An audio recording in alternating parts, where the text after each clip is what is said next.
a very small number of criminal industrial conspirators decided to subordinate the entirety of the human population for the purpose of their sinister plans to enrich themselves while impoverishing and killing the rest of humanity. And I'm done being polite. We've long passed polite. When the words acceptable death rate become part of an industrial norm, we have lost the plot of humanity.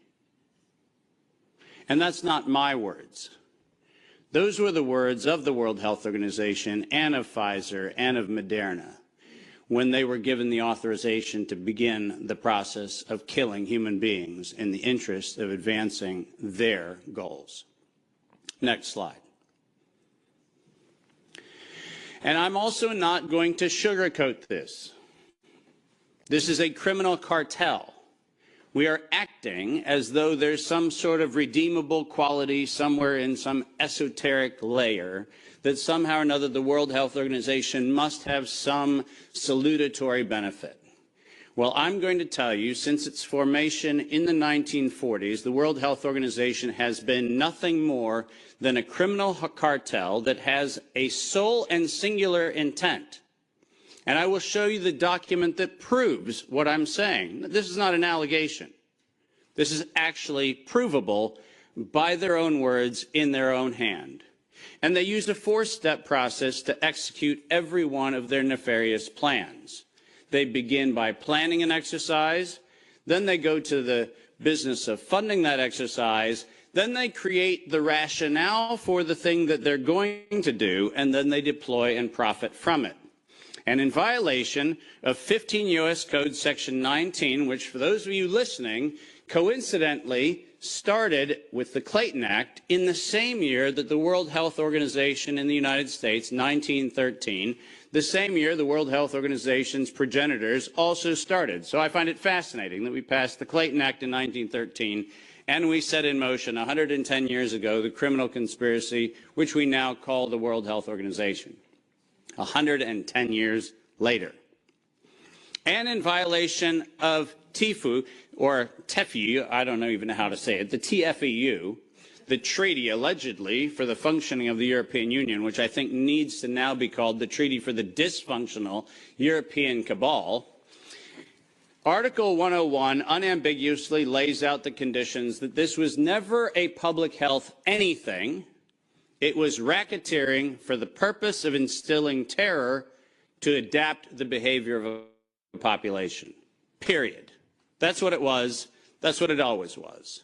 And we can come up with every theoretical argument we want to make about things, but the problem, even with the theory that we had an outbreak of something, is falsifiable for the data from Zurich that shows us that in the year of the death pandemic of the globe, life insurance companies paid $30 billion less in claims. Now, if there's a medical professional or a social professional or anybody else who wants to debate that we could develop a virus cunningly that could find out your bank account, your insurance policy statements, and whether you're paid up on your premiums, that's a big ask. It turns out that the data is unambiguous. We did not have a pandemic. We had genocide. And we need to call it what it is. Next slide. When I say we planned it, let's make sure we understand exactly the not-so-fine print of the fine print. And I want to call your attention first to the right-hand column of this slide. This is the 2011 data that the World Health Organization, the Wellcome Trust, PATH, and the Gates Foundation did on their wonderful worldwide program for a malaria vaccine for children under the age of 6 months of age. And in their clinical trial, it's helpful to point out that they murdered 66 children in the vaccine group and then cunningly used the term control for a control group in which they murdered 28 children. Now, the reason I said murdered and the reason why I use that term is because it's exactly what it was. Because it turns out that this control group was not a saline injection. It was not some sort of innocuous, innocent thing. It was actually a cocktail of other known pathogenic disease-carrying injections. The control group was known to kill people, and the experimental control group was actually theoretically maybe going to kill people. And what we did was we actually went ahead and murdered them all. And cunningly, under Article 5, Section 13, which I've put on this slide, I want you to understand why I said at its formation in 1947, when the WHO was funded and founded, it was funded and founded by people intent to commit a crime because of their own language. Section 13 of Article 5 ends with the following statement: immunity from personal arrest or detention, blah, blah, blah, immunity from legal process of every kind. Now, if you didn't intend to commit a crime, why would you need to give yourself permanent and absolute immunity from every form of prosecution, and it's worse, even investigation for prosecution of every kind? People sit there and pretend, well, that's like diplomatic immunity. Do you realize this isn't even meeting the standard of diplomatic immunity? This is a criminal organization who set in motion their own law to protect themselves against crimes they knew they were going to commit. And when I say they knew they were going to commit, I mean they knew it, because their first Director General, none other than Dr. René Sand, who happened to be in the hospitality of the Germans in Dachau in 1940 earlier, in 1947, mysteriously, with the largesse of the Rockefeller Foundation, was nominated to become the first Director General of the WHO. And within 5 short years, René Sand decided to authorize the real purpose of the WHO in writing by then Director General Dr. Brock Chisholm, who advocated for population control as its primary objective. Does that sound like public health to anyone in this room? This is not public health. This is the advancement of the same genocidal program that began with the Carnegie Foundation's funding of the eugenics office at Cold Spring Labs in the United States in 1913 under the philanthropy of Andrew Carnegie. People, stop fooling yourself. We debate the leaves on the tree of what we call this pandemic thing, but we're not going to the root. This was an organized crime, racketeering entity set up to give itself first absolute immunity and then execute its plans to make sure it controls who lives, who dies, and who gets any chance at life. And if you think that I am somehow inflating numbers, let me be unambiguous. Under every treatment of tax provision, if I were to tell you that there is an 88% controlling interest of any organization, you might conclude that that actually aggregates into a controlling interest. And it turns out that if we look at the foundation donations to the World Health Organization, 88% of those come from a single organization, the Gates Foundation. That constitutes a violation of every competitivist law in Europe and every competitivist law in the United States. This is absolutely not only not an independent, charitably funded donation, but more importantly, under the tax laws on both sides of the Atlantic, this constitutes directed donations which specifically are forbidden and do not have any place anywhere in the Charter of the World Health Organization or any of the UN-affiliated organizations. When I say this is a crime, I mean it's a tax crime, a racketeering crime, a money laundering crime, and now the crime of racketeering leading to murder and global terrorism. Next slide.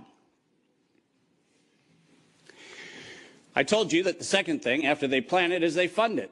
And why don't we use the criminals' language in their own words, because it's the best way to say it. When they actually planned the release of the use of a biologically modified chimera associated with the model derived from coronavirus, they actually said the following: to sustain the funding base beyond the crisis, we need to increase the public understanding for the needful medical countermeasures, such as a pan-influenza or pan-coronavirus vaccine. Now, let me pause for just one moment and remind you that the crisis that they were speaking of was a crisis of diminishing funding. There was no health crisis. This was a crisis of their coffers were starting to run dry. That's the crisis. And let's read on. A key driver is the media, and the economics will follow the hype. We need to use that hype to our advantage to get to the real issues. Investors will respond if they see profit at the end of the process. That is officially the statement made by the conspiratorial cabal that by that time was the decade of vaccines put in motion in 2011 by the Global Preparedness Monitoring Board of the World Health Organization, and it was the funding base for Peter Daszak's partnership with the chimeric production of pathogens both in North Carolina and in Wuhan. So don't tell me that we have to do an investigation into where this came from. The criminals have admitted to it in their own words. Next slide. And now we get the fun one that no one in Congress is willing to address, which is the elephant in the room. On October the 21st, 2014, despite the multiple conversations between Senator Rand Paul and Anthony Fauci, where we've been told that Rand Paul has done everything he can to put Fauci on the ropes, he has had in his possession the letter that you see on the left. And it is the letter conveniently on NIAID letterhead sent to the University of North Carolina, Chapel Hill, which unambiguously states that during the gain-of-function moratorium, which, by the way, if we use the word moratorium, feels like that means you're supposed to stop. Why don't we go ahead and look at two pieces of this letter. First, the second bullet under Project One, which, by the way, was not part of the original grant. This was to look at the novel functions of the virus pathogenesis in vivo. You know what that means? In living systems. The grant was supposed to be clinical simulations and models, but this grant was modified with this letter to say we were going to authorize gain-of-function research during the moratorium in living systems. And then we love the last paragraph of this letter, which conveniently says, as your grant is currently funded, this pause is voluntary. How many times have you met a voluntary moratorium? And the best part about it is that if we look at the very last line, or continue to conduct the applicable gain-of-function research until the end of the currently active budget period. But here comes the problem. You know who is supplying the budget? An indefinite term, unlimited amount contract from DARPA and from NIH. Isn't it convenient to have a perpetually funded project that needs to stop when the money runs out, when you find out that there is no point where the money runs out because there is no end to the thing that has no end? Unless you think that I'm making an allegation, which I'm not, I'm making an accusation. Let's be clear. And there's a big difference. I'm not alleging anything. They actually went to the trouble of telling us that it was going to be the Wuhan virus that was going to get us. As you see on the right-hand side of the screen, published in 2016, March 14th of 2016, the SARS-like Wuhan Institute of Virology Virus 1, and I quote, is poised for human emergence. Does that sound like we're just surprised that something in Wuhan went a little haywire in December of 2019? Or does it feel like we were told, look at Wuhan, and look at coronavirus, and look at what we've been doing to manipulate coronavirus in Wuhan and at the University of North Carolina, Chapel Hill, and lo and behold, we're going to go ahead and tell you that we're ready to release it in 2016. Next slide. We're almost done. And then they created it. Now, all of you know that I am criticized globally for my use of the term biological warfare. I do that because I am credentialed to do that. I happen to be, for the United States government, in the early part of the 2000s and the latter part of the 90s, a person who was sent around the world to look at the proliferation of biological and chemical weapons. I'm acutely familiar with the definition of what a biological warfare agent is in the 18 U.S. Code, the criminal code of violations of biological and chemical weapons. And so my assessment is, in fact, professional and right. And the reason for that is I'm the one credentialed to make that determination for the United States government for many years. That's why I say it. But let's pretend for the moment that I'm just a nut job. Maybe I don't know what I'm talking about. So why don't we look at what the criminals said themselves, shall we? In 2005, at a conference sponsored by DARPA and the MITRE Corporation, Ralph Baric, the architect of the lethal strand that has been injected into millions and billions of people's arms, that Ralph Baric was sponsored to present the following, and let's go ahead and use his words, presentation: synthetic coronaviruses, biohacking, bio-warfare enabling technologies. Does that sound like a public health distribution program? Does that sound like something that is accidentally misinterpreted to mean something else? Or does biological warfare enabling technologies sound like not countermeasures or pandemic preparedness? It sounds to me like biological warfare enabling technologies. And the reason why I have that hunch is what followed was he received, next to his NIAID grants, non-competitive DARPA grants in matching funds for over $140 million of aggregate funding going into his and his related programs on synthetic biological warfare enabling technologies. So do I have a problem calling the injection a biological warfare enabling technology? Absolutely not, because that's what they called it. And we know that they knew they called it that on September 18th, 2019. Because on September 18th, 2019, the racketeering, co-conspiring cabal of interlocking directorates, also known as the World Health Organization, said that they were going to conduct an experience for the world that was going to be a rapidly spreading pandemic due to a lethal respiratory pathogen. The lethality in that statement is the problem. They didn't say we're going to maybe get a little bit of sniffles going around. They said we were going to actually have the promulgation of a deadly agent. And the stated reason, in September 2020, the progress indicator is that the world would accept a universal vaccine. Not, we'll look at other options of treatment. Not, we'll have a look at what might be early intervention, as Dr. McCullough has so clearly advocated for in many, many, many instances. Not that. We stated on September 18th, 2019, we were intending to kill.